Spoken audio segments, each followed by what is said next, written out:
Miguel Duarte ressentait la nuit comme une vieille compagne. Depuis la mort de Clara, son épouse, 3 ans auparavant, il avait perdu l'habitude de dormir une nuit entière. Le silence de la maison, autrefois empli de la douce voix de Clara, pesait désormais sur lui comme un rappel constant de tout ce qu'il avait perdu.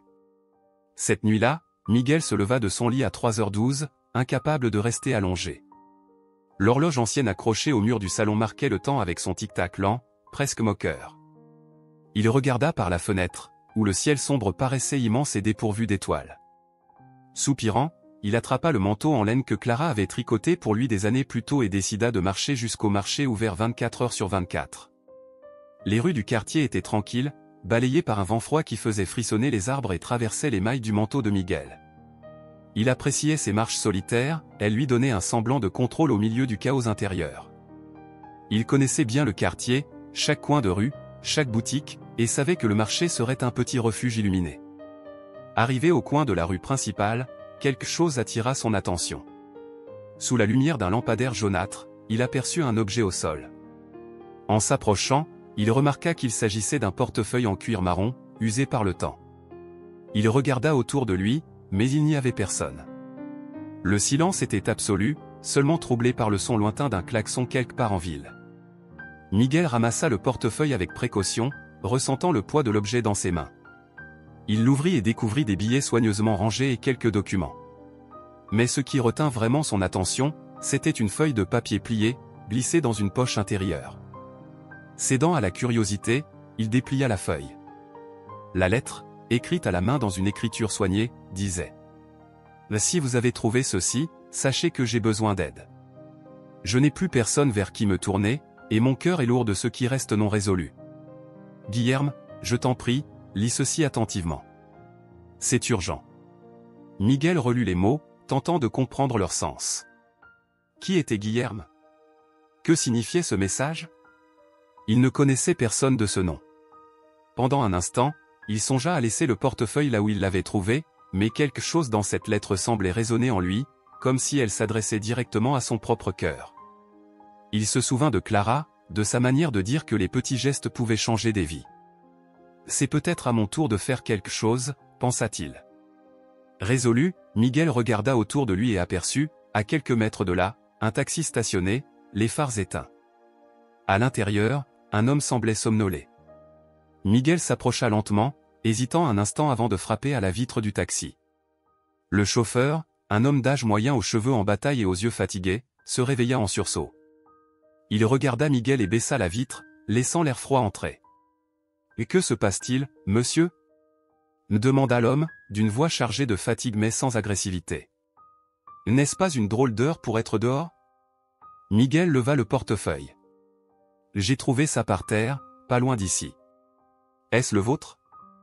Le chauffeur fronça les sourcils, prit le portefeuille et le vérifia rapidement. En trouvant la lettre à l'intérieur, il sembla se figer, ses yeux fixés sur les mots. Puis il regarda Miguel, comme s'il voyait quelque chose au-delà d'un simple vieil homme insomniaque. « Je m'appelle Guilherme, » dit le chauffeur, la voix désormais plus douce. « Et, cette lettre, elle m'est destinée. » Le cœur de Miguel s'emballa.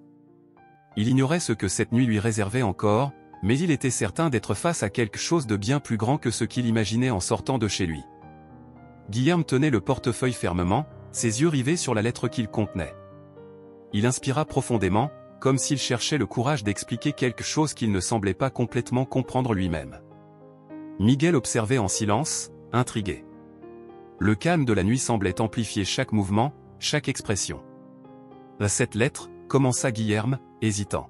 « Mais elle ne devrait pas être ici. » Miguel fronça les sourcils. « Que voulez-vous dire? Vous savez qui l'a écrite ?» Le chauffeur de taxi hocha lentement la tête, comme s'il revivait un souvenir douloureux. « Elle a été écrite par quelqu'un que j'ai connu il y a longtemps. Une personne que j'aurais dû aider, mais j'ai échoué. Ce message, c'est comme un rappel de quelque chose que j'ai essayé d'oublier. » Ces mots éveillèrent quelque chose en Miguel. Il savait ce que c'était que de porter le poids des regrets. Pendant des années, il s'était demandé s'il aurait pu faire plus pour Clara, s'il aurait dû remarquer plus tôt les signes de sa maladie. Cette empathie le poussa à tendre la main et à poser doucement la sienne sur l'épaule de Guilherme. « Peut-être que c'est votre chance de réparer les choses, » dit Miguel, d'un ton mêlant fermeté et douceur. Guilherme soupira, repliant soigneusement la lettre et la remettant dans le portefeuille. Il semblait lutter contre quelque chose en lui-même, mais après quelques instants, il regarda Miguel avec une détermination renouvelée. « Vous avez raison. Je ne peux pas ignorer ça. » « Et vous ?» Guilherme s'interrompit, observant Miguel avec curiosité. « Et qu'est-ce qui vous a amené ici, à cette heure ?» Miguel esquissa un petit sourire, empreint de mélancolie. « L'insomnie. La maison semble trop grande depuis que ma femme est partie. Marcher m'aide à remettre mes idées en place. » Guilherme hocha la tête avec compréhension. « Je comprends. Parfois, le silence peut être plus bruyant que n'importe quel vacarme. » Les deux hommes restèrent silencieux pendant quelques secondes, une connexion tacite se formant entre eux. Guilherme fit alors un geste vers le siège passager. « Montez dans la voiture. Je pense que vous faites déjà partie de cette histoire maintenant. » Miguel hésita, mais finit par accepter. Il s'installa dans le taxi, sentant l'odeur caractéristique du cuir usé et du café que Guilherme devait boire pour rester éveillé. « Où allons-nous » demanda Miguel. Guilherme esquissa un sourire légèrement nerveux. « D'abord chez moi. Il y a quelque chose là-bas qui pourrait t'aider à éclaircir cette histoire. » Le taxi démarra dans les rues désertes, et Miguel regarda par la fenêtre, sentant que sa vie était sur le point de changer de façon inattendue. Le trajet ne fut pas long. Guilherme se gara devant un immeuble simple, à la façade marquée par le temps. Dès qu'ils descendirent, une jeune femme sortit par la porte principale. Elle portait une veste en cuir et un grand sac. Ses yeux brillants trahissaient sa surprise en voyant Guilherme accompagné. « Guilherme ? Que fais-tu de retour si tôt ?»« Luisa, c'est une longue histoire, répondit-il, jetant un regard à Miguel. « Mais j'aurais besoin de ton aide. » Luisa regarda Miguel, l'évaluant un instant avant de tendre la main avec un sourire chaleureux. « Je suis Luisa, voisine et infirmière à mes heures perdues. » Et Miguel répondit-il en serrant sa main. « Guilherme, tu sais que tu peux compter sur moi » continua Luisa, maintenant avec une expression sérieuse. « Et qu'est-ce qui se passe ?» Guilherme hésita, regardant le portefeuille qu'il tenait toujours. Finalement, il dit « Je crois que cette lettre n'est pas arrivée jusqu'à moi par hasard. J'ai besoin de vous pour comprendre ce qu'elle signifie vraiment. » L'appartement de Guilherme était petit mais chaleureux. Les murs étaient décorés de vieilles photos et d'affiches de films classiques, révélant un goût pour la nostalgie. Luisa posa son sac sur le canapé et croisa les bras, observant Guilherme qui fouillait dans un tiroir de la cuisine. « Tu vas nous expliquer ce qui se passe ?» demanda-t-elle, lançant un regard curieux à Miguel, qui restait debout près de la fenêtre. Guilherme revint avec une enveloppe usée, semblable à la lettre trouvée dans le portefeuille. Il la posa sur la table, à côté d'une tasse de café abandonnée. « Cette lettre » commença-t-il, passant ses doigts sur le papier comme s'il cherchait le courage de parler. « Elle vient de quelqu'un nommé Roberto. Il était comme un frère pour moi, il y a longtemps. On travaillait ensemble, on partageait des rêves, jusqu'à ce que, tout s'effondre. » Miguel et Luisa échangèrent un regard attentif. Guilherme poursuivit. « Roberto s'est retrouvé dans de sérieux problèmes. Des dettes, des ennuis avec des gens dangereux. Je savais qu'il avait besoin d'aide, mais j'étais tellement absorbé par mes propres soucis que je me suis éloigné. Un jour, il a simplement disparu. Je n'ai plus jamais entendu parler de lui, jusqu'à maintenant. » Il ouvrit l'enveloppe et en sortit un papier ressemblant à celui trouvé par Miguel dans le portefeuille. Les mots écrits avaient un ton presque désespéré. « Et Guilherme, je ne sais pas si tu liras ceci un jour, mais sache que j'essaie de réparer les erreurs que j'ai commises. Il y a quelque chose que j'ai laissé derrière moi, quelque chose d'important. Si tu peux m'aider, viens à l'entrepôt de la rue Almeida, numéro 57. Je serai là demain, à minuit. Roberto. » Luisa arqua un sourcil, surprise. « C'est récent ?» Non, répondit Guilherme en secouant la tête. « Cette lettre date de plus de 10 ans. Je ne suis jamais allé à l'endroit indiqué. J'avais peur, je pensais qu'il était impliqué dans quelque chose de trop dangereux. » Miguel, qui était resté silencieux jusqu'alors, croisa les bras. « Et la lettre trouvée dans le portefeuille ? C'est presque comme si c'était une deuxième chance pour vous, non ?» Guilherme resta pensif, conscient que Miguel avait raison. C'était comme si le destin lui offrait une nouvelle opportunité de réconciliation. Luisa s'approcha de la table et examina les papiers. « La rue Almeida n'est pas loin d'ici. Il reste encore un entrepôt dans ce quartier? Guilherme haussa les épaules. Aucune idée. Cela fait des années que je n'y suis pas allé. Miguel fit un pas en avant, son expression décidée. Alors c'est là qu'on doit aller. Si vous avez quelque chose à résoudre, mieux vaut ne pas attendre davantage. Les rues étaient silencieuses tandis que le taxi de Guilherme traversait la ville. Luisa, assise à l'arrière avec Miguel, regardait les bâtiments vieillissants par la fenêtre. Guilherme semblait plus tendu que jamais, ses mains fermement agrippées au volant. Pourquoi pensez-vous que ce portefeuille est apparu précisément maintenant? Demanda Luisa, rompant le silence. Je ne sais pas, répondit Guilherme. Mais je commence à croire que les choses arrivent pour une raison. J'aurais dû agir avant. Peut-être que c'est une chance de me racheter. Miguel regarda Guilherme dans le rétroviseur et esquissa un léger sourire. Parfois, la vie nous envoie des signes. Il suffit d'être prêt à les voir. En arrivant à la rue Almeida, la scène était bien différente de ce que Guilherme se souvenait. Beaucoup d'entrepôts avaient été démolis ou transformés en parking. Cependant, un bâtiment restait debout, sombre et abandonné. C'était le numéro 57. Le trio descendit de la voiture, fixant le bâtiment avec méfiance. Les fenêtres étaient brisées, et la façade couverte de graffitis. Luisa referma sa veste pour se protéger du vent glacial, tandis que Miguel observait la porte métallique rouillée. « C'est ici, dit Guilherme, sa voix chargée de nervosité. « On entre ?» demanda Miguel, déjà en train de s'approcher de la porte. Avant qu'ils ne puissent décider, un bruit venant de l'intérieur interrompit leur conversation. C'était le son de quelque chose qui tombait, suivi de pas rapides. Guilherme échangea un regard alarmé avec les autres. « Il y a quelqu'un à l'intérieur, murmura Luisa. La porte rouillée grinça bruyamment lorsque Guilherme la poussa, dévoilant l'intérieur sombre de l'entrepôt. La lumière de la rue éclairait seulement l'entrée, laissant le reste de l'espace plongé dans l'ombre. Le trio hésita un instant, puis Miguel, d'un pas ferme, fut le premier à franchir le seuil. L'air à l'intérieur était lourd, chargé d'une odeur de poussière et de rouille. Des piles de vieilles caisses étaient éparpillées au sol, certaines renversées, d'autres encore intactes. Guilherme, tenant la lampe de son téléphone, éclairait le chemin devant eux. « Cela fait longtemps que je ne suis pas entré dans un endroit comme celui-ci, » murmura Miguel, sa voix basse, presque respectueuse. Luisa, marchant juste derrière lui, scrutait les lieux avec prudence. Le bruit qu'ils avaient entendu auparavant résonnait encore dans son esprit, et ses yeux fouillaient chaque recoin à la recherche du moindre mouvement. « Et quiconque est ici sait déjà que nous sommes arrivés, » dit-elle d'un ton ferme, bien que ses doigts tremblent légèrement. Guilherme fit un signe aux autres pour qu'ils le suivent. Il semblait reconnaître la disposition du lieu, malgré les marques du temps qu'il avait transformé en ruine. Il s'arrêta près d'une pile de caisses et désigna une porte au fond de l'entrepôt. « Roberto parlait souvent d'une cave dans cet entrepôt, dit-il. C'était là qu'il gardait des choses importantes, du moins, c'est ce qu'il disait. »« Tu penses qu'il a laissé quelque chose ici après tout ce temps ?» demanda Miguel, levant un sourcil interrogateur. « Je ne sais pas, mais cette lettre, » répondit Guilherme en tenant le papier avec fermeté. « Si Roberto a mentionné cet endroit, c'est qu'il y a forcément quelque chose qui nous attend ici. » Avant qu'ils ne puissent avancer vers la porte de la cave, un bruit de pas rapide résonna à nouveau. Miguel leva la main, demandant le silence. Guilherme dirigea le faisceau de sa lampe de l'autre côté de l'entrepôt, et c'est alors qu'ils le virent. Un homme maigre aux cheveux grisonnants apparut dans le faisceau de lumière. Il portait des vêtements simples et tenait un sac à dos usé. Ses yeux écarquillés exprimaient la surprise, comme s'il venait d'être pris sur le fait.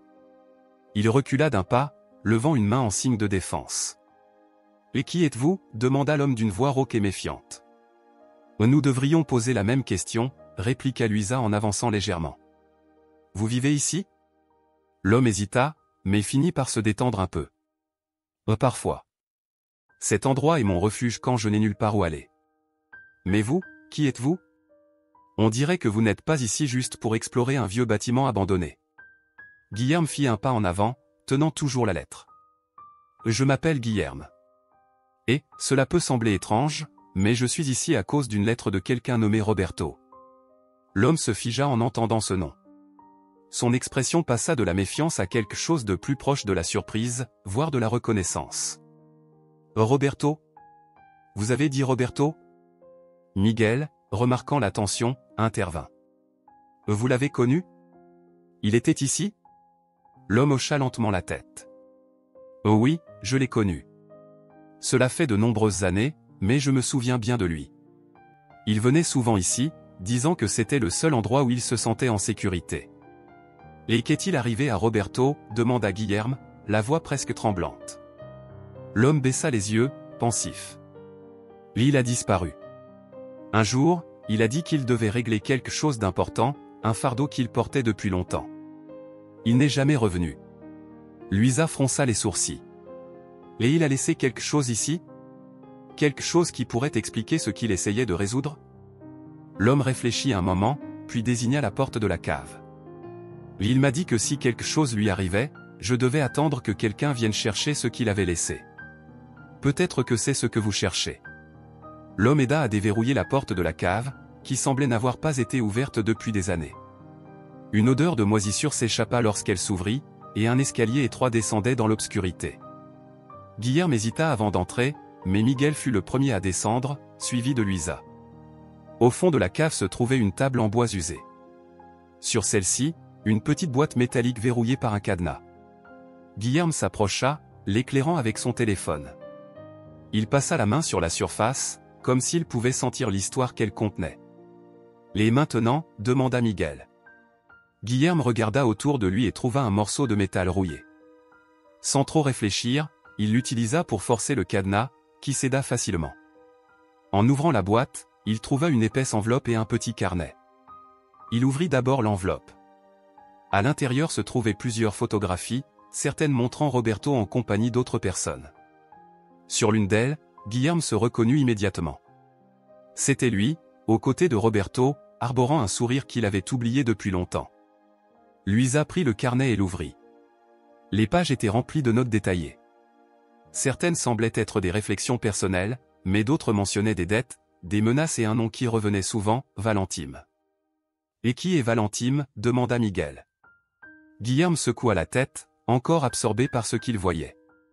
Je ne sais pas, mais, je crois qu'il est la raison pour laquelle Roberto a disparu. Le silence s'installa dans la cave pendant que Guilherme feuilletait le carnet de Roberto. Chaque page révélait un fragment du puzzle, mais rien n'était assez clair pour fournir des réponses immédiates. Il y avait des dates, des montants notés, et des références à des rencontres. Le nom Valentime revenait à plusieurs reprises, accompagné de phrases comme « Il contrôle tout et je dois régler cela avant qu'il ne soit trop tard ». Luisa éclaira les pages avec la lampe de son téléphone, examinant les écrits avec attention. Roberto était impliqué dans quelque chose de bien plus grand que ce que nous imaginions. Ces chiffres ressemblent à des dettes. Miguel désigna une des pages. Et ici, il mentionne un entrepôt principal. Cela pourrait être un autre endroit? Guilherme secoua lentement la tête. Je n'en ai aucune idée. Mais... Valentime. Ce nom me dit quelque chose. Je crois que j'ai déjà entendu Roberto le mentionner, mais je n'ai jamais demandé qui c'était. L'homme qui les avait trouvés dans l'entrepôt, jusqu'ici resté à l'écart, prit enfin la parole. Valentime, il hésita, regardant vers l'escalier comme s'il voulait s'en aller. Vous feriez mieux de faire attention. Ce nom n'est pas à prononcer sans raison. Vous savez qui c'est? Demanda Luisa, les bras croisés. Je ne le connais pas personnellement, répondit-il en haussant les épaules. Mais on dit que c'est quelqu'un d'influent, quelqu'un qui s'occupe de choses dangereuses. Miguel plissa les yeux, tentant de comprendre la situation. S'il était aussi dangereux que ça, Roberto a pu se retrouver dans une situation bien trop risquée pour en sortir. Luisa referma le carnet et posa une main sur l'épaule de Guilherme. C'est une piste. Nous devons en savoir plus sur ce Valentime. C'est peut-être la clé pour comprendre ce qui est arrivé à Roberto. Guilherme regarda à nouveau les photos. Son expression était un mélange de culpabilité et de détermination. Je lui dois ça. Découvrons qui est Valentime. De retour dans le taxi, le trio discuta des prochaines étapes. Miguel proposa de chercher des informations dans le quartier. Guilherme acquiesça, bien qu'il soit clair que cela ne serait pas une tâche facile. Valentime semblait être une figure opérant dans l'ombre, quelqu'un que peu de personnes oseraient mentionner. Luisa suggéra un point de départ, un bar local connu pour attirer des gens de tous horizons. Si Valentine est vraiment un flux, il y a des chances que les habitués aient entendu parler de lui. Le bar était situé dans une rue animée, même à cette heure tardive. Guillerme gara le taxi à quelques mètres et les trois entrèrent dans l'atmosphère enfumée, où l'odeur de l'alcool et du tabac emplissait l'air.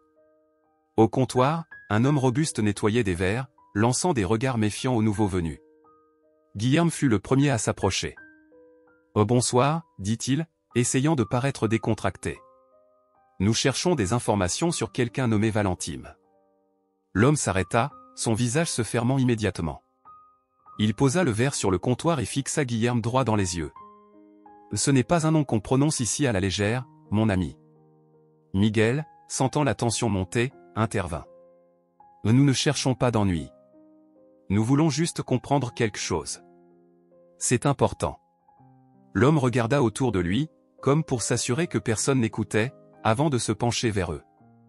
Valentine est un nom qui pèse lourd. On le connaît pour régler des problèmes, mais à un prix. Les gens comme lui n'aiment pas les curieux. Luisa posa un billet sur le comptoir. Nous sommes prêts à payer pour des informations utiles. L'homme soupira et prit le billet, le glissant rapidement dans sa poche. J'ai entendu dire qu'il est toujours dans le coin, mais il ne se montre pas à tout le monde. Si vous voulez en savoir plus, essayez l'ancien entrepôt industriel près du canal. Certains disent qu'il y a des affaires là-bas. Guillerme hocha la tête. Merci. C'est déjà une aide précieuse. De retour dans le taxi, Guillerme suivit les indications du barman. Pendant qu'il conduisait, son esprit était en ébullition. Il sentait qu'il pénétrait en territoire dangereux, mais il savait qu'il ne pouvait plus reculer. Roberto avait compté sur lui, même indirectement, et il devait honorer cette confiance. Miguel, assis à l'avant, tenta de le rassurer. Peu importe ce que nous trouverons, nous sommes ensemble dans cette histoire.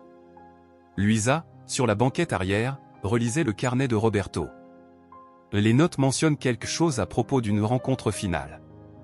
Peut-être que Roberto a essayé de confronter Valentine et en a payé le prix. Guillerme serra le volant un peu plus fort. Si c'est ce qui lui est arrivé, nous découvrirons la vérité. Et peut-être que je pourrai enfin réparer mon erreur de l'avoir abandonné. L'entrepôt industriel apparut au loin, une structure imposante et abandonnée au bord du canal. Guillerme gara le taxi et les trois descendirent, contemplant le bâtiment avec appréhension. Les lumières des réverbères distants projetaient des ombres inquiétantes. « C'est bien ici ?» demanda Miguel en regardant autour de lui. Avant que quelqu'un ne réponde, une voix résonna depuis les ténèbres. « Vous cherchez quelqu'un ?» Tous se retournèrent immédiatement. Un homme grand, à la posture intimidante, émergea de l'obscurité. Il croisa les bras et les observa avec méfiance. « Oh oui », répondit Guillerme en essayant de rester calme. « Nous cherchons Valentine. » L'homme laissa échapper un rire sec. « Vous avez du cran. Mais sachez ceci, ceux qui cherchent Valentine n'aiment pas toujours ce qu'ils trouvent. » La tension dans l'air était palpable. Guillerme, Miguel et Luisa restèrent immobiles tandis que l'homme grand au regard perçant les scrutait. Ils semblaient peser chacun d'eux, comme s'ils décidaient s'il valait la peine de répondre à leurs questions ou de simplement les renvoyer. « Je ne donne pas d'informations gratuitement, » dit-il en croisant les bras. « Vous êtes qui, au juste ?» Miguel fit un pas en avant, essayant d'instaurer un climat de calme. « Nous ne sommes pas ici pour causer des problèmes.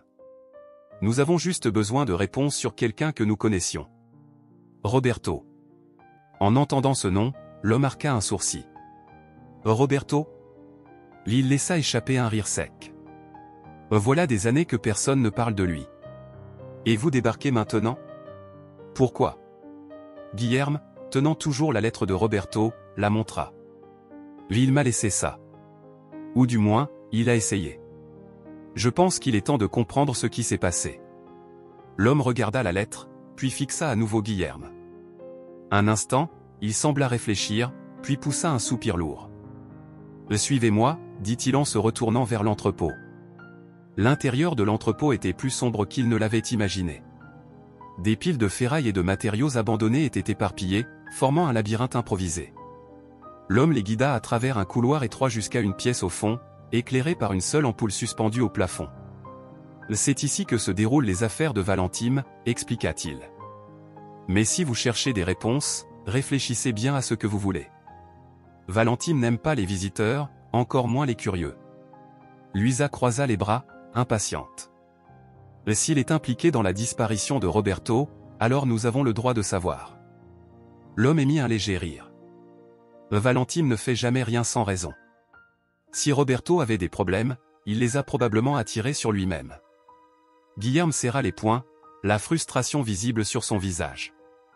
Il ne méritait pas de disparaître ainsi. Et vous le savez. L'homme resta silencieux quelques secondes avant de saisir une petite radio et d'appuyer sur un bouton. On a des visiteurs, dit-il d'un ton calme mais ferme. Une réponse brève résonna de l'autre côté. Faites-les venir. Il regarda les 3 personnes et leur fit signe d'avancer. Si vous voulez parler à Valentine, c'est votre seule chance. Le trio fut conduit dans une salle plus grande, avec de hautes fenêtres recouvertes de rideaux épais. Au centre, une table massive en bois était entourée de chaises. Assis sur l'une d'elles se trouvait Valentine. C'était un homme d'environ 60 ans, avec des cheveux gris soigneusement coiffés et un costume impeccable, contrastant avec le décor délabré. Ses yeux étaient froids et perçants, et il ne semblait pas du tout surpris de voir des visiteurs. Valentine, demanda Guilherme, brisant le silence. L'homme esquissa un léger sourire en se penchant en avant. Vous êtes courageux de venir ici sans invitation. Que voulez-vous de moi? Guilherme posa la lettre de Roberto sur la table. Je veux savoir ce qui est arrivé à Roberto. C'était mon ami, et la dernière chose qu'il a faite a été de mentionner votre nom. Valentine prit la lettre et l'examina attentivement. Il semblait reconnaître quelque chose, mais ne le montra pas immédiatement. À la place, il fixa Guilherme. Roberto était un homme compliqué. Bourré de dettes, plein d'idées, mais sans le courage de résoudre ses propres problèmes. Et vous en avez profité? Lança Luisa d'une voix ferme. Valentine sourit légèrement, comme si la question l'amusait. Je n'offre que des solutions. Ce sont les autres qui choisissent de les accepter. Roberto est venu me voir parce qu'il avait besoin d'aide. J'ai fait ce que je pouvais, mais il n'était pas assez fort pour affronter les conséquences. Miguel fronça les sourcils. Quelles conséquences? Valentine se recula dans sa chaise, croisant les mains sur sa poitrine. Il a essayé de renégocier une dette avec les mauvaises personnes. Au final, il s'est enfui avant de tenir sa part du marché. Et je n'ai pas de temps à perdre avec ceux qui ne savent pas respecter leurs engagements. Guilherme frappa la table, sa patience atteignant ses limites. C'était mon ami. Et vous en parlez comme s'il n'était qu'un numéro sur une liste. Valentine resta impassible.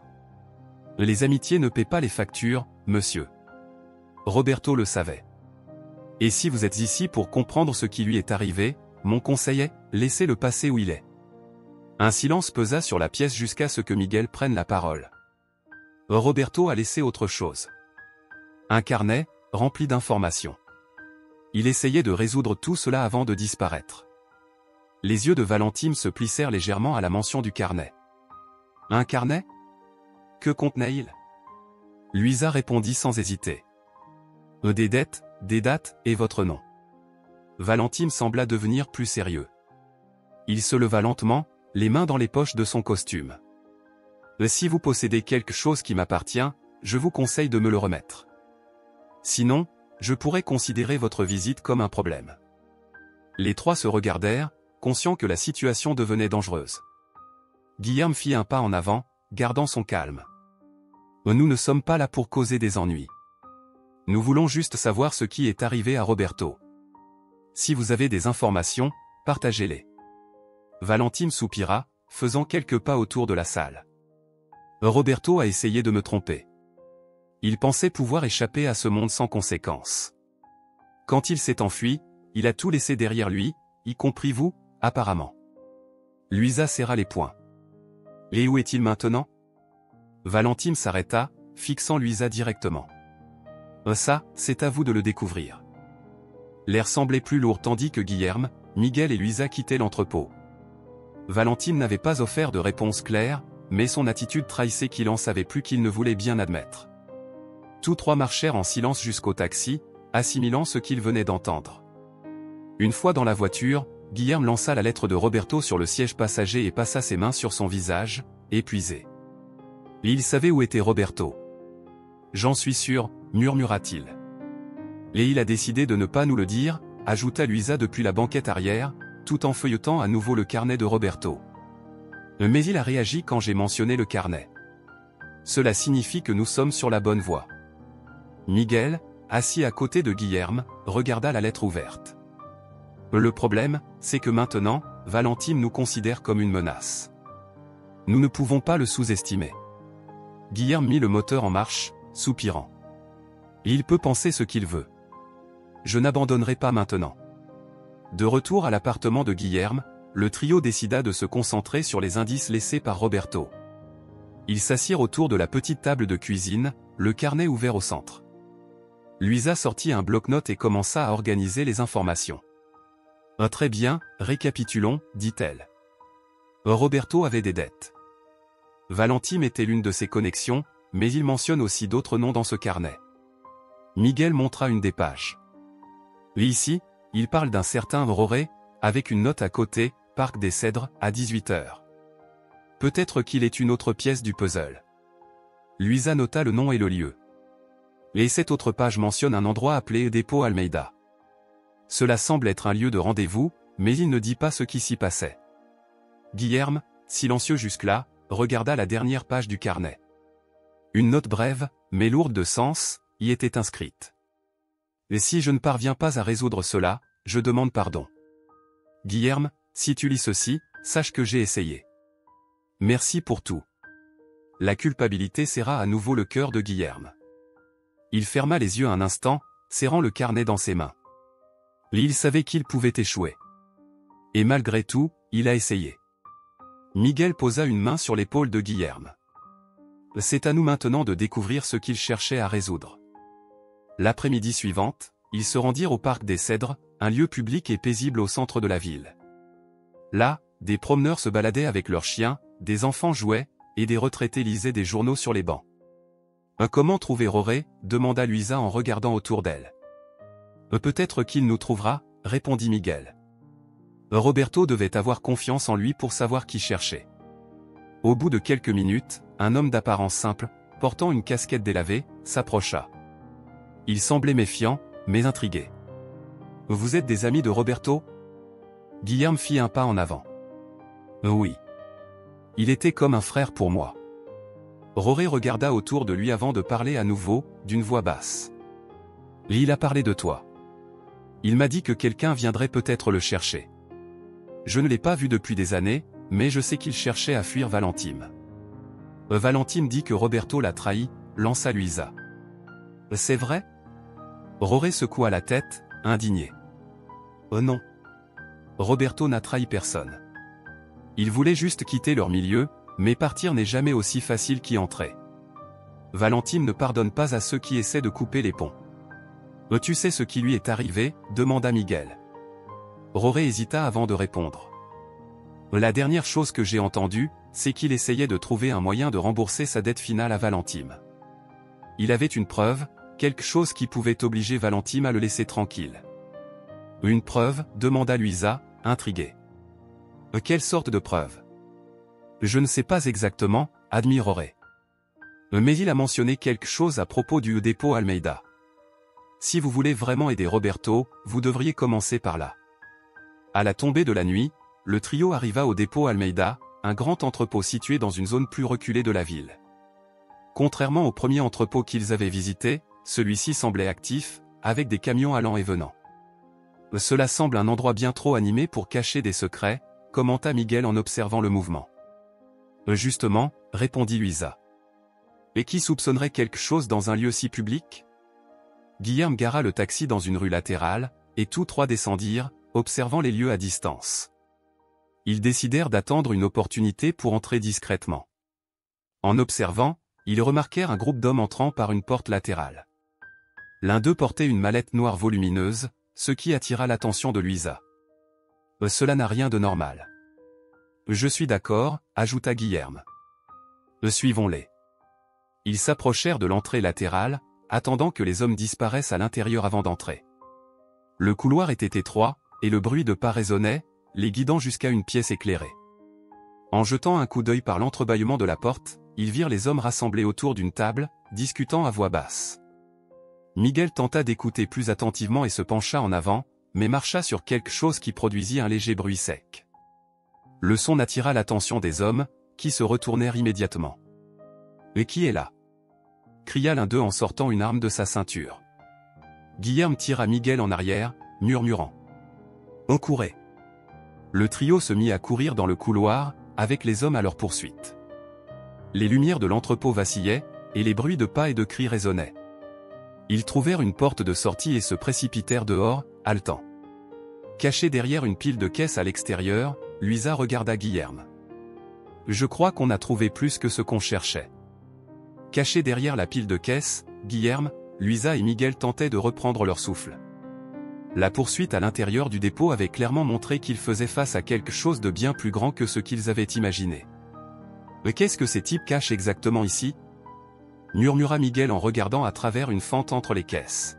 « Je ne sais pas, » répondit Luisa, encore haletante. « Mais quoi que ce soit, il est clair qu'ils ne veulent pas qu'on fouille. » Guillerme resta silencieux, les yeux fixés sur l'entrée du dépôt. Son esprit oscillait entre la peur et la détermination. Aussi dangereux que cela puisse être, il sentait qu'ils étaient proches de découvrir ce qui était arrivé à Roberto. « Nous devons partir d'ici avant qu'il ne nous trouve, finit-il par dire. Luisa hocha la tête. « Je suis d'accord. Mais il nous faut un plan pour revenir. » Le trio attendit que les hommes retournent à l'intérieur du dépôt pour s'éclipser par le côté. Ils marchèrent dans l'ombre jusqu'à atteindre le taxi garé dans une rue adjacente. Guillerme déverrouilla la voiture, et ils montèrent rapidement. Pendant qu'ils s'éloignaient du site, Miguel brisa le silence. « On ne peut pas revenir là-bas sans savoir à quoi s'attendre. Il nous faut plus d'informations. » Luisa approuva en se tournant vers Guillerme. « Le problème, c'est que chaque fois qu'on s'approche, on prend plus de risques. Valentine a déjà montré qu'il n'aime pas les intrusions. Et c'est précisément pour ça qu'on doit continuer, » répondit Guillerme fermement. « Roberto avait confiance en moi. Je ne peux pas m'arrêter maintenant. » Ils décidèrent de retourner au parc des Cèdres le lendemain pour parler de nouveau à Roré. Il semblait être leur seule source de renseignements fiables sur les affaires de Valentine et le rôle de Roberto. Ils retrouvèrent Roré sur le même banc, comme s'il les attendait. Il les accueillit avec un regard préoccupé. « Vous avez trouvé quelque chose ?» demanda-t-il, avant même qu'il ne dise un mot. « On a trouvé le dépôt » répondit Luisa. « Mais on n'a pas pu obtenir grand-chose. L'endroit est rempli d'hommes armés, et il semble que quelque chose d'important s'y passe. » Roré secoua la tête, comme s'il savait déjà ce que cela signifiait. « Si Valentine mobilise des hommes et du matériel là-bas, c'est probablement sérieux. J'ai entendu des rumeurs qu'il utilise le dépôt pour stocker des documents et des preuves de ses transactions. » Miguel haussa un sourcil. « Des preuves ? Quel genre de preuves ? » « Tout ce qui pourrait l'incriminer, » expliqua Roré. « Valentine ne fait confiance à personne. Il conserve assez d'informations pour se protéger, mais aussi pour détruire quiconque lui poserait problème. » Guillerme fronça les sourcils. Cela explique pourquoi Roberto a mentionné le dépôt. Il savait que quelque chose d'important s'y trouvait. Et peut-être que c'est exactement ce que Roberto a essayé d'utiliser contre Valentine, ajouta Luisa. Roré regarda autour de lui, comme pour s'assurer qu'il était sûr de continuer la conversation. « Si vous voulez vraiment entrer là-bas, il vous faudra un plan. Il existe d'anciens tunnels qui relient le dépôt à un bâtiment abandonné tout proche. Je connais quelqu'un qui pourrait vous aider. » Roré les conduisit dans un quartier reculé jusqu'à un garage. L'endroit était encombré d'outils et de pièces de voitures éparpillées. Là, il présenta le trio à un homme nommé Raoul, un mécanicien à l'air robuste et méfiant. « Raoul connaît le dépôt comme sa poche », expliqua Roré. Il y travaillait avant que Valentine ne prenne le contrôle. Raoul croisa les bras, examinant le groupe. « Pourquoi je vous aiderai à vous mêler des affaires de Valentine ? » « Parce que nous ne cherchons pas à le renverser, » répondit Guillerme. « Nous voulons juste des réponses sur quelqu'un qui a disparu. » Raoul rit, sans chaleur. Valentine n'aime pas les questions. Mais, il regarda Roré. « Si tu leur fais confiance, je peux leur montrer ce que je sais. » Raoul sortit un morceau de papier et commença à dessiner un plan rudimentaire du dépôt. Il indiqua l'emplacement des tunnels et les points d'entrée les plus sûrs. Ces tunnels servaient autrefois au transport de marchandises. Aujourd'hui, ils sont abandonnés, mais ils mènent toujours à la zone principale du dépôt. Si vous entrez par ici, il montra un point sur le plan, vous pouvez éviter les gardes. Luisa prit le plan et le remercia. C'est exactement ce qu'il nous fallait. De retour dans l'appartement de Guilherme, le trio étudia le plan et élabora une stratégie. Ils décidèrent d'utiliser le tunnel pour entrer la nuit suivante, lorsque l'activité des camions au dépôt diminuerait. Il faudra être rapide et discret, dit Miguel. La moindre erreur, et ils nous trouveront avant qu'on ait pu découvrir quoi que ce soit. Concentrons-nous sur les documents, ajouta Luisa. Si Roberto savait quelque chose d'important, cela doit être dans les archives de Valentine. Guilherme referma le plan et regarda les autres. Roberto a tout risqué pour essayer de sortir de ce monde. Maintenant, c'est à nous de risquer pour lui. La nuit était silencieuse alors que Guilherme, Miguel et Luisa s'approchaient de l'entrée des tunnels indiqués sur la carte de Raoul. Le trio était équipé de lampes torchées et de sacs à dos légers, ne transportant que l'essentiel.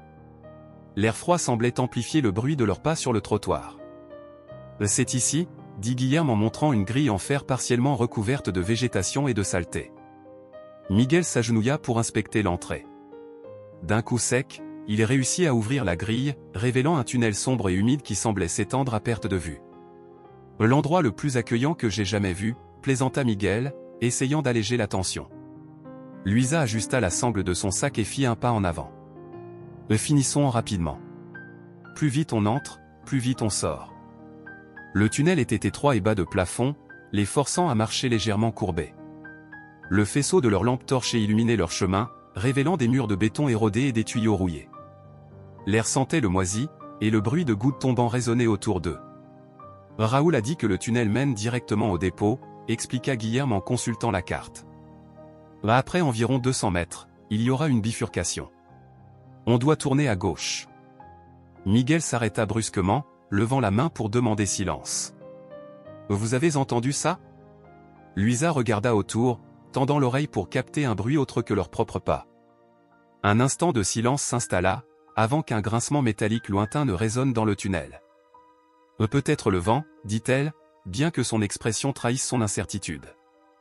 Ou quelqu'un qui nous suit, murmura Guilherme. Ils continuèrent à avancer, leur sens en alerte maximale. En suivant la carte de Raoul, ils atteignirent la fin du tunnel, où une échelle métallique menait à une ouverture donnant sur le sol du dépôt. Luisa monta la première, repoussant doucement la trappe de service. Elle jeta un coup d'œil avant de signaler aux autres de la suivre.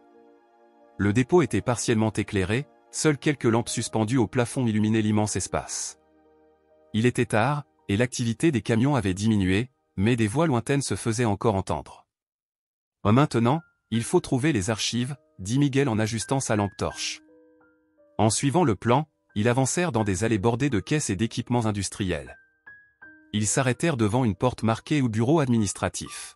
« Ça doit être ici », déclara Guilherme. Luisa tenta de tourner la poignée, mais la porte était verrouillée.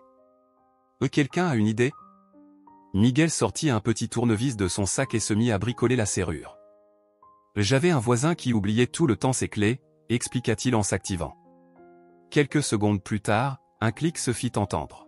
« Voilà », apprit grâce à lui. Le bureau était petit et désordonné. Une table était encombrée de papier, une armoire d'archives était partiellement ouverte, et un ordinateur portable était posé, fermé. Luisa se mit à examiner les documents sur la table pendant que Miguel et Guilherme fouillaient l'armoire. « Ici », s'exclama Luisa en brandissant un dossier portant le nom Roberto P. Elle ouvrit le dossier, découvrant des documents détaillant des transactions financières, des dettes, et une série de lettres menaçantes. Une d'entre elles attira particulièrement son attention. « Roberto, tu es à court d'options. Paie ce que tu dois ou fais face aux conséquences. » Valentine n'accepte pas les excuses. Miguel trouva un autre dossier intitulé « Réseau de contacts ». Il l'ouvrit et découvrit une liste de noms et de lieux associés à Valentine. On dirait une liste de personnes qui travaillent pour lui ou qui lui doivent de l'argent.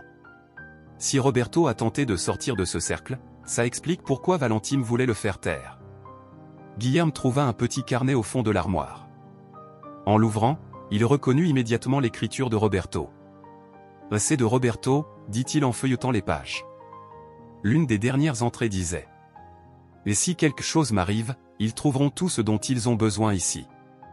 Je ne peux plus fuir. » Avant qu'ils ne puissent réfléchir à ce qu'ils avaient trouvé, des pas précipités se firent entendre.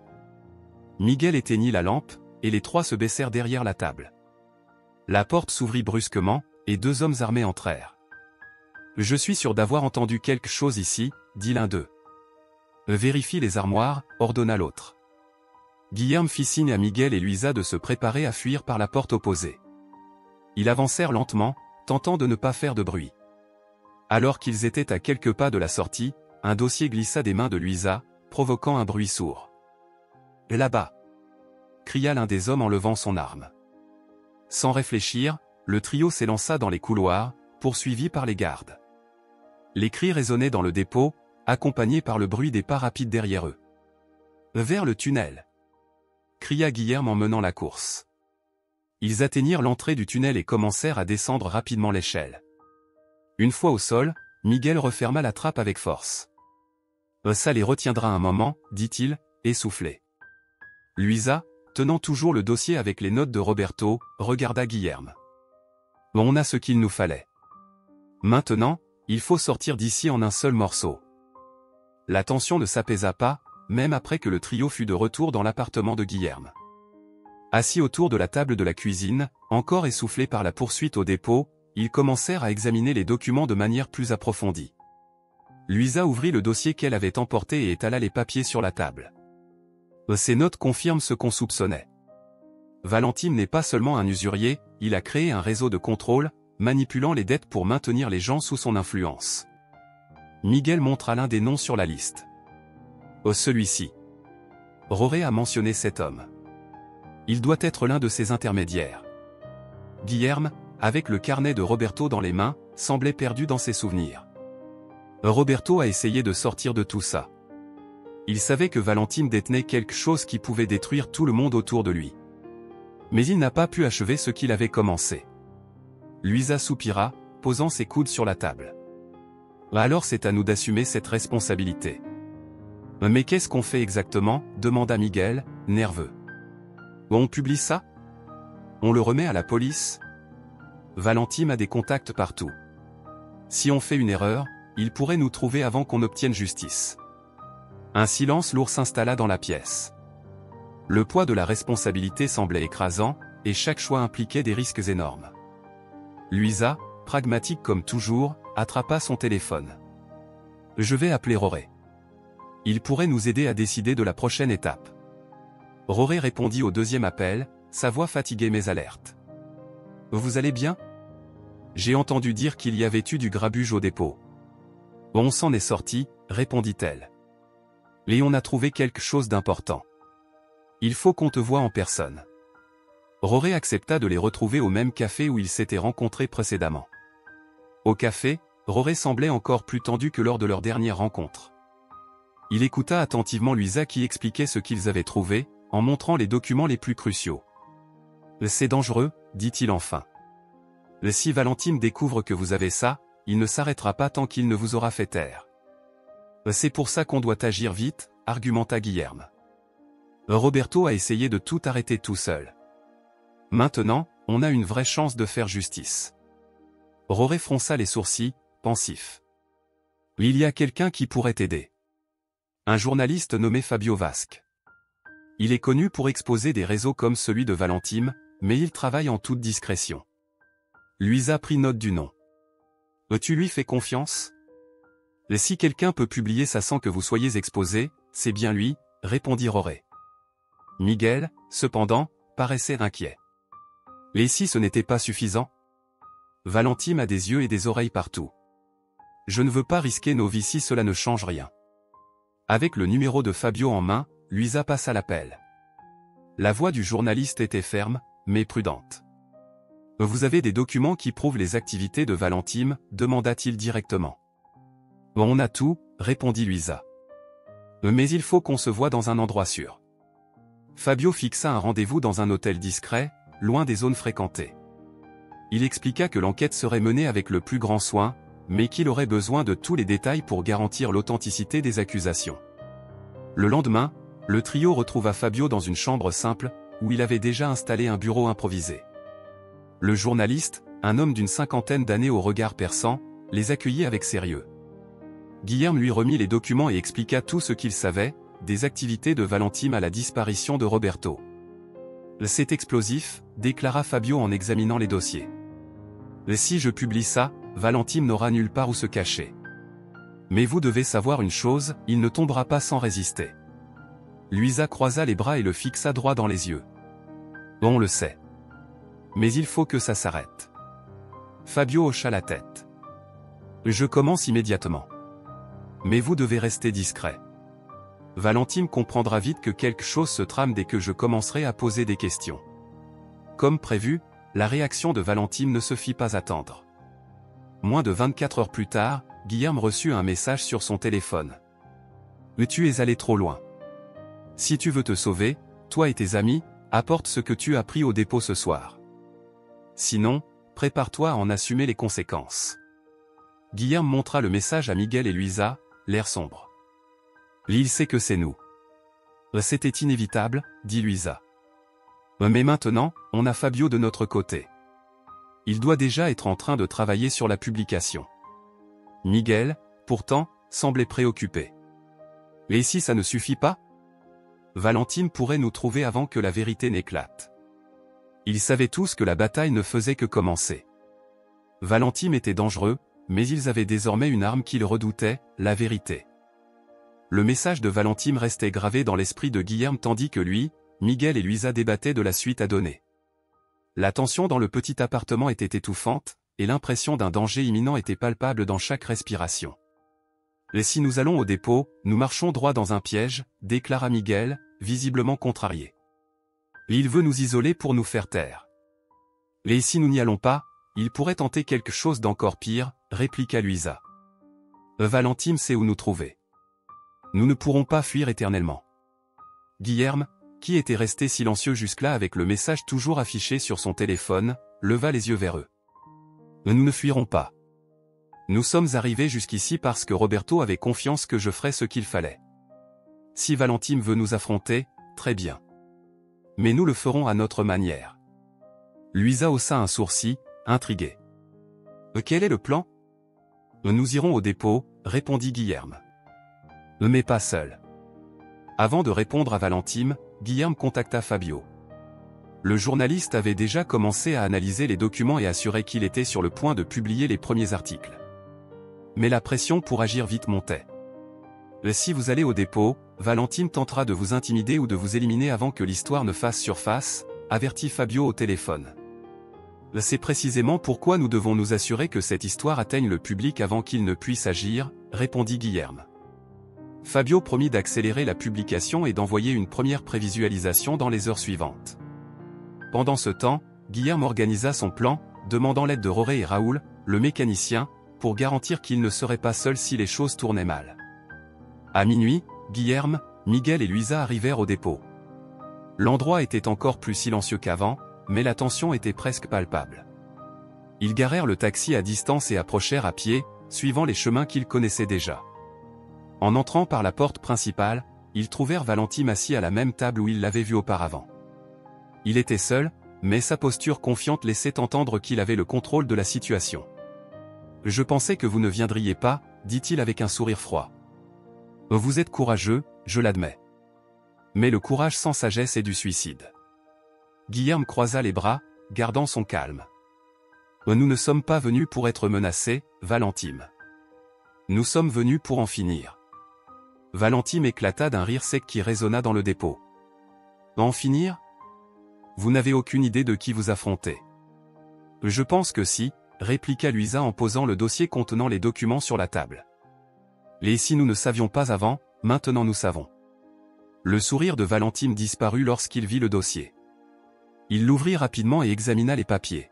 « Où avez-vous trouvé ça? »« Dans votre propre dépôt, » répondit Miguel avec défi.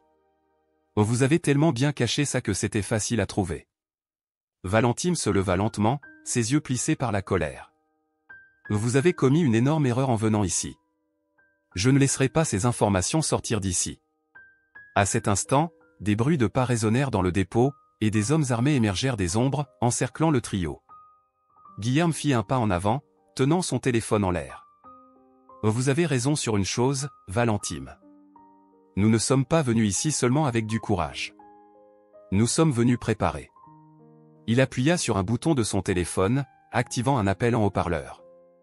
De l'autre côté, la voix de Fabio résonna. Valentime, pendant que vous entendez ceci, la première partie de l'article sur vos activités est en cours de publication. Photos, documents, tout. C'est déjà entre les mains de plusieurs journalistes à travers la ville. Le visage de Valentime se durcit. Il ordonna à ses hommes. Prenez leur téléphone. Effacez tout, maintenant. Mais avant que les hommes ne bougent, des sirènes commencèrent à retentir au loin. Guillerme esquissa un sourire. Nous avons aussi prévenu les autorités. Vous pouvez essayer de fuir, mais ça va être compliqué cette fois. Les hommes armés hésitèrent, échangeant des regards incertains. Valentime, réalisant que la situation lui échappait, tenta de se retirer. Vous ne comprenez pas. J'ai toujours une solution pour m'en sortir. Pas cette fois, répondit Miguel avec fermeté. Les sirènes se rapprochèrent rapidement, et des voitures de police encerclèrent le dépôt. Des agents armés entrèrent, ordonnant à tout le monde de lever les mains. Valentime lança un dernier regard rempli de haine à Guillerme avant d'être menotté et emmené. Pendant que les hommes de Valentime étaient fouillés et que le dépôt était inspecté, Fabio arriva sur place, accompagné d'autres journalistes. Il salua le trio avec un sourire satisfait. Vous avez accompli quelque chose d'énorme ce soir. Guillerme regarda Luisa et Miguel, ressentant un mélange de soulagement et d'épuisement. Roberto a essayé de faire ça tout seul. Nous n'avons pas pu le sauver, mais peut-être qu'il pourra maintenant reposer en paix. Quelques heures plus tard, le trio était de retour dans l'appartement de Guillerme. Le soleil commençait à se lever, et la ville se réveillait doucement face à l'onde de choc provoquée par les révélations. Le nom de Valentime circulait déjà comme celui d'un chef d'organisation criminelle démantelé, et les preuves trouvées dans le dépôt étaient examinées par les autorités. Guillerme prit le carnet de Roberto et tourna les pages une dernière fois. Il s'arrêta sur le message qui disait « Et Guillerme, si tu lis ceci, sache que j'ai essayé. Merci pour tout. » Il referma le carnet avec un sourire triste. « Tu as essayé, Roberto. Et nous avons réussi pour toi. » L'impact de l'arrestation de Valentime résonna dans toute la ville durant les semaines qui suivirent. Les reportages de Fabio Vasque firent les gros titres pendant plusieurs jours, révélant l'immense réseau de contrôle et de manipulation que Valentime avait construit au fil des années. Le courage de Guillerme, Miguel et Luisa ne passa pas inaperçu, bien que leur nom soit resté confidentiel, les effets de leurs actions étaient évidents. Dans le petit appartement de Guillerme, la routine reprenait peu à peu son cours. Ce matin-là, il ouvrit les fenêtres pour laisser entrer la lumière du soleil, une chose qu'il n'avait pas faite depuis longtemps. Le carnet de Roberto reposait toujours sur la table, mais il semblait maintenant moins un fardeau et davantage un souvenir d'une mission accomplie. Pour la première fois depuis des années, Guillerme décida de se rendre au cimetière où Clara était enterrée. Il apporta le carnet et quelques fleurs. Assis près de la tombe, il parla d'une voix douce. « Je pense que tu serais fier de moi. J'ai aidé Roberto, même si ce n'était pas comme il l'espérait. Ça n'a pas été facile, mais je crois qu'il peut maintenant reposer en paix. » Il posa le carnet à côté des fleurs, comme un hommage à leur mémoire commune. « Merci de m'avoir toujours rappelé d'être une meilleure personne, Clara. » Pendant ce temps, Luisa décida qu'il était temps d'étendre son aide. Elle lança des rencontres hebdomadaires dans sa communauté pour soutenir les personnes endettées, les aidant à trouver des solutions avant qu'elles ne tombent entre les mains d'usuriers.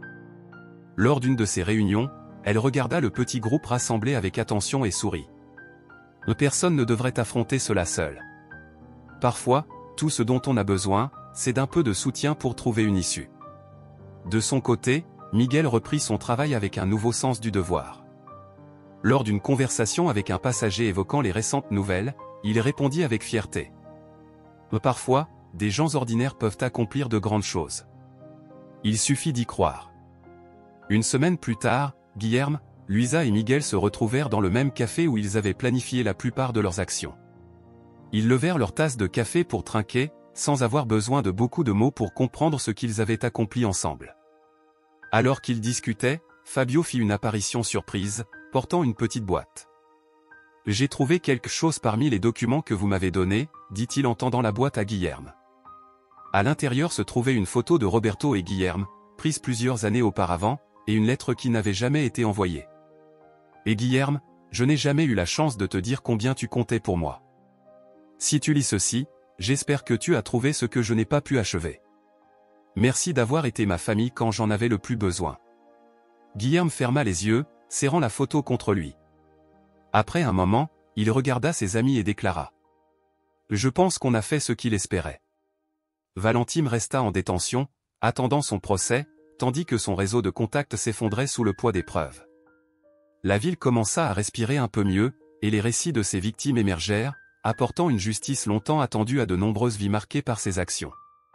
Pour Guilherme, Luisa et Miguel, cette aventure les avait transformés. Ils poursuivirent leur vie avec la conviction que, face à la peur, la vérité et le courage peuvent faire une réelle différence même si cela commence par de petits gestes. Et ainsi, sous un ciel clair et paisible, la mémoire de Roberto et son sacrifice demeurèrent un rappel éternel que le bien peut toujours l'emporter, à condition que quelqu'un ait le courage de se battre pour lui.